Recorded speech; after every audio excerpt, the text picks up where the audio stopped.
24-এর গণ আন্দোলন ছাত্র জনতার আন্দোলন ছিল, কিন্তু আমরা 17 বছর যে আন্দোলনকে তিলে তিলে ম্যাচিউর করেছিলাম সেইটারই এক্সপ্লোশন ছিল 24-এর গণ আন্দোলন।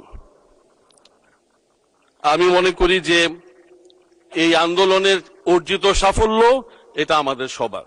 বলতে চাই যে আমরা মিথ্যা মামলার শিকার হয়ে বিভিন্নভাবে বিগত দিনে এখানে যারা উপস্থিত তাদের অনেকেই, আমার নিজেরটা বলতে পারি, আমি মন্দির পুরানো মামলার আসামি, পুলিশ হত্যার মামলার আসামি, এই সমস্ত ফেক মামলা দিয়ে বাংলাদেশে চেষ্টা করা হয়েছিল স্বৈরাচারকে এস্টাবলিশ করার জন্য।